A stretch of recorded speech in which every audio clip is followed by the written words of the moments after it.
Good morning and welcome to Sunday morning's talk. And can we quite believe that it's May?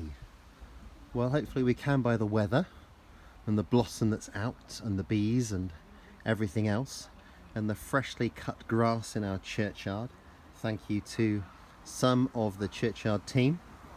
Really grateful for that, and especially for the smell of freshly cut grass. One of my favourite smells of all time. But here we are again on Sunday together, ready to break bread together, ready to worship together, ready to receive from the Lord together. And hopefully you'll be grateful that I'm not walking around this Sunday, but I'm sat still. Being me, I might get up at some point. I haven't yet decided. We shall see, shall we? The reading that I'm sure you've already read, I'm actually going to read this morning. I think there's something really key in this for us in our own family lives, in our work lives, and in our church life. But first, from Acts 2. They devoted themselves to the apostles' teaching and to fellowship, to the breaking of bread and to prayer. Everyone was filled with awe at the many wonders and signs performed by the apostles. All of the believers were together and had everything in common. They sold property and possessions to give to anyone who had need. Every day they continued to meet together in the temple courts. They broke bread in their homes and ate together with glad and sincere hearts, praising God and enjoying the favour of all the people. And the Lord added to their number daily those who were being saved. And I think there's something really key in the whole of this passage that leads up to that final sentence. And the Lord added to their number daily those who were being saved. As a teacher, I may not be a teacher anymore, but once a teacher, always a teacher, I'm often asking myself, what is it I'm trying to achieve here? Whatever it is I'm doing, what is it I'm trying to achieve? What's the end goal? What am I trying to walk away having learnt or having taught? And how do I get to that point myself, or how do I try and get other people to that point? This is how teachers think. We all need mechanisms, routines, things to hook into our day, into our lives, to help us feel a bit more secure and to help us cope with each day as it comes. And many of us are finding, I think, certainly many that I'm talking to in a number of different agencies and organisations, and indeed our own church family, that the things that worked previously aren't necessarily working too well now, because the situation has changed so much for so many of us. The demands are quite different. Resilience, which is often talked about today, resilience is quite easy when things are going well, and resilience is quite easy when we know when the breaks are coming, when the holidays, when the rest times are coming. We can I talk as an ex-teacher, if the half term's not going too well, you know there's a half-term holiday coming up, and you can kind of keep going to that point, and then the rest comes and the replenishment. At the moment, we just don't know when those breaks are going to come, when the changes are going to be made to the situation we're in, and what those changes will look like. So we need new patterns. We need to really be looking after ourselves and each other.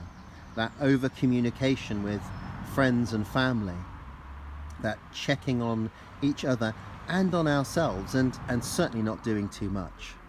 And those of us with children have learnt that homeschooling probably doesn't mean working them from 9 till 4 each day solidly, but actually they need time outside. They need board games and fun games and some exercise and some sport and some just time to chill, as well as some curriculum time.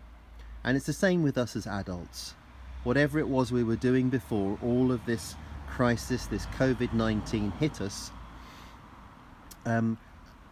we need different ways of being. And of those ways of being, we need ways to be looking after ourselves. So what is it we are devoting our time to. And we may find ourselves very busy with children, or very busy trying to keep our business going or our work going, and remotely through social media and Zoom conferences is exhausting those of us who are having to use them. The apostles' teaching was very straightforward. Get together with whomever you can get together with, be it physically or through our modern ways, remotely, and have some time of fellowship. And what is fellowship? Catching up, checking on each other, sharing news, talking about our day. But it's also about praying together. And what is prayer? Not the world peace prayer, not the Lord, can you just change everything now instantly prayer, but the what are my needs today? What are the needs of my nearest and dearest?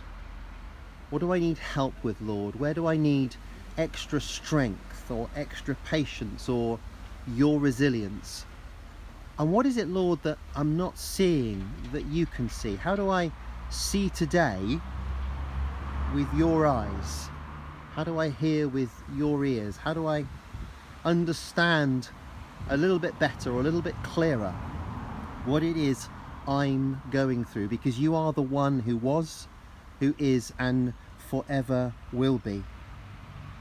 And it's extraordinary, this passage that says, those who devoted themselves to the apostles' teaching, to fellowship, to the breaking of bread and to prayer. Well, what happened next? There were wonders and signs. There were extraordinary things performed. Now, we don't know what all of those wonders and awesome things were. Sometimes I think it's the space to just stop and see the awesomeness that's already around us. I think it's as beautiful and as simple sometimes as when I stood next to one of the trees in my garden and I stood for long enough to see hundreds of bees, 5 or 6 different varieties, and I stood long enough to then be able to see them collecting that pollen around their legs, and the beauty of it, the extraordinary design that went into those bees, the creative creator who made the tree, the pollen, the bees. Just awesome, just wonderful. And then as I go around the area and see the awesome way in which neighbourhoods are coming together and people are looking out for their neighbours in ways that perhaps they didn't before, making connections and friendships that weren't there before. That is extraordinary. That is a sign of wonder. And then alongside that, the prayers that we have often prayed for at Gresley Church, where we have prayed for healing, prayed for miraculous stuff that almost defies the laws of physics, where we say, Lord, break into this situation. Lord, show us something extraordinary, a sign of your kingdom to come, a sign of heaven on earth. But it started with people devoting themselves to teaching, to fellowship, to breaking of bread and to prayer. Such simple stuff that any man, woman or child can engage with, that any of us can spend some time doing. And that's why I'm devoting myself to morning and evening prayer each and every day alongside you. I may be putting them together and sending them out, but each morning I'm getting up and I'm spending some time reading them through for myself, not as a priest, not as a Christian leader, just as an ordinary man who wants to know more of the Lord. And in the evenings too, just ending the day by asking the Lord, what is it you want from me? What is it I'm not seeing? How can I give thanks for the day that I've just had? And how can I praise you? How can I say, thank you, Lord? Now, as a result of those people gathering together in Acts 2 and doing those very simple things, they found they had extraordinary things in common. And they, and this was specific to the time, sold all their property and possessions and gave to anyone who is in need. Well, right now, many of us are giving what we can to those in need, to various charities, to various organisations. Thank you to the many of you who've been dropping stuff at my doorstep that I can take to Bank House, who have been coming together, just a few of them, in their kitchen to provide hot meals for their very vulnerable families and food parcels. We've also been delivering a number of items of food and toiletries to local schools for parcels to be made up for those families. We are giving to those in need, and that's extraordinary. The next part of it talks about how they met together in the temple courts, because there were a number of them and far too many to meet in anyone's house. They needed somewhere large and open space to come together, to meet, to greet, to catch up, to have fellowship together as a whole, to worship and to be taught. And I know we can't do that right now, and that is unfortunate, and that is sad, but we will again at some point be able to. But as well as that, not instead of that, they met in their homes. Those who could fit into a house, and some of these houses were very small, just in small groups, in family groups, breaking bread, eating together, praising God. And what does it mean to break bread? Because when we come together as a whole church and break bread, we call it communion or Eucharist. There's something about the whole people of God meeting together and praising God. Well, breaking bread had such significance in Jewish culture, and it's something that we ought to consider for ourselves now. When you sat down and ate with someone, it meant you were in a relationship with them. It meant there was a genuine friendship. It meant you really wanted to know them better. It meant you wanted to spend time genuinely with them.